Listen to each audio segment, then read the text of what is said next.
The link your account error on your Xumo box typically arises during initial setup or after a reset, preventing access to streaming services.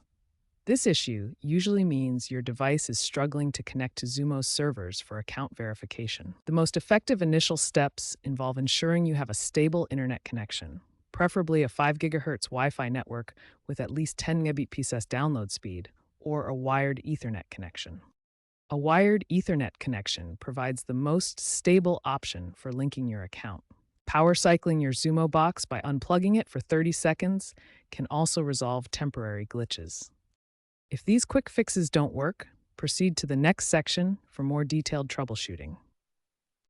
If basic steps haven't resolved the link your account issue, move to advanced troubleshooting. First, check your network configuration.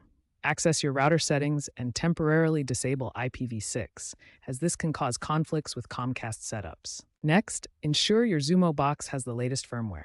Go to Settings, System, About, and check for updates. Install version 2.1.5 released in mid-2025, which addresses many activation errors. If problems persist, perform a factory reset through Settings, System Reset. As a last resort, contact Comcast support for remote assistance.